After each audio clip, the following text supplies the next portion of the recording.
All right. Whisk asks, who is most likely to die in a stupid way?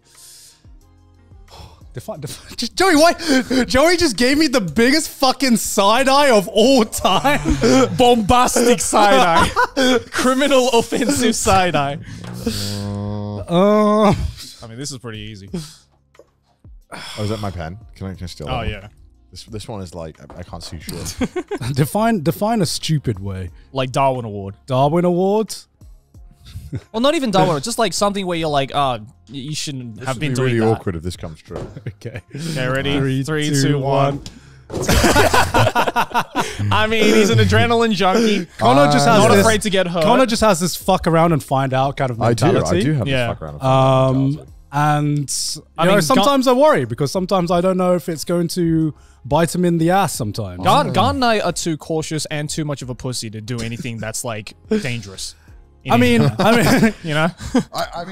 I just have a disregard sometimes. Whereas Connor's just like, as long as it's on camera. Yeah, see, the thing is, if it's not on camera, Connor won't do it. But if you have a camera pointed in his face, even if it's just a fucking phone camera and it's just for your own personal collection, I want to die exactly how I live. He'll do it. Fully monetized. You can't die on camera. No one's ever died for the camera. I don't know. Sometimes Touch wood. I just do things that I know that is not a great idea, but I'm like, I'm pretty sure it's safe. What do you think is the most... Have you ever had a moment that you think is a near-death experience or a moment that you're like... No, oh, I saw on camera. I saw not on camera. I'm just very lucky in general. I feel like I have a good. I feel like I have a very good read on like my ability in situations. Yeah. So I feel like I often. I mean, the closest I think I ever come to dying is I was on like this pontoon one time and it flipped when I was like 12 and I was stuck underneath it. Oh shit! I couldn't get out and I had to like swim out, but it was really tough because it was like a movie. This like chain had gotten wrapped around my arm, so I had to get it off. Oh my god! Fucking Houdini right here. Yeah, because the pontoon was chained in 4 different points to weigh it down. Yeah, and then it had flipped, and then obviously the chains had gotten flipped too, so it kind of dragged and I remember it was really hard to get out. And then I had like, it's weird because if you've ever had like a near-death experience and no one else realized it, it's a really weird thing where you're like, holy fuck, and everyone around you like, what's up? And you're like, so yeah, you can't share it and like convey that same emotion. I was just trapped here for like a solid minute trying to get out of these chains, like a shitty Houdini stunt where no one saw it. It was in murky waters. Yeah, it's weird to think because you talk to people, and I'm sure I've had this before, but most people have probably had a near-death experience that, you know, it's you have that same kind of moment where you think, wow, that could have gone really fucking wrong. And then the moment just passes and you're like, all right, but I'm alive.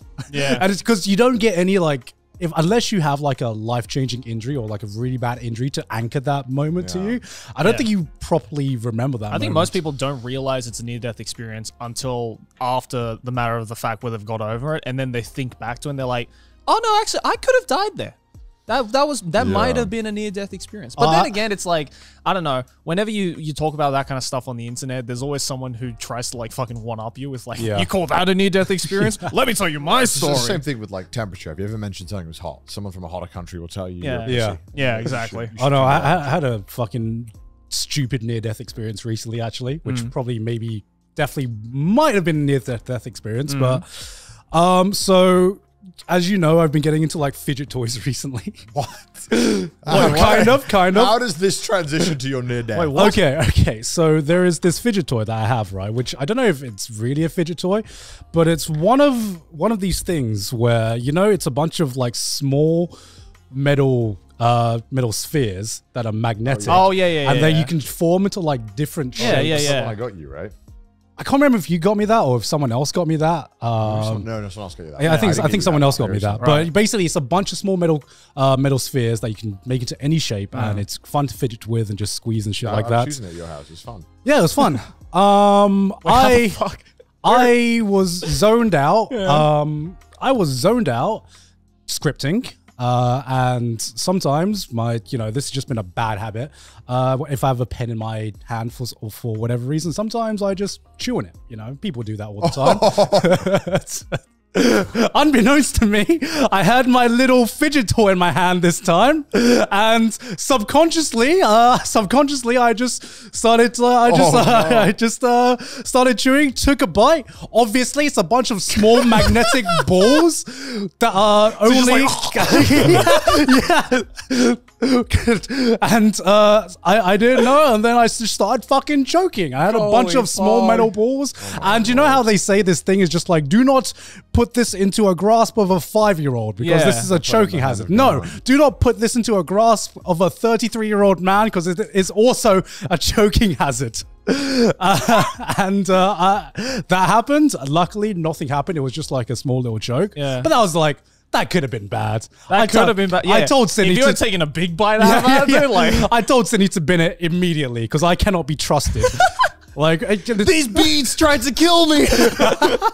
The more I grew up, the more I realized, you know, sometimes I'm a mature adult, sometimes I'm just a fucking 5-year-old kid, and some things just haven't changed. Well, next time we go out to buy fidget toys for you, we gotta curate it to make sure, Yeah, like, can this thing kill Garn? Treat me like a toddler in the best of ways sometimes. Change.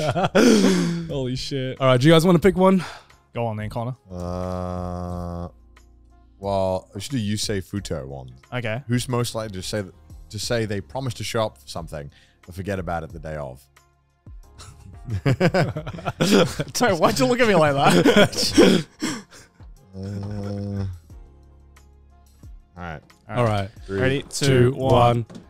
Fuck off! Fuck off! This is you. No! This is the man. Bro, you're coping if you don't think it's you. Garn. You are so It is cope. actually, you guys don't know because it happens off camera. It is actually a fucking miracle when Gant shows up to the office on time. So that is only just a taste test. We have a meme called Gaunt time. Gant time, yeah. You got to tell Gaunt 15 minutes earlier than you're supposed to meet up. He's on his own time. No. I'm gonna defend myself because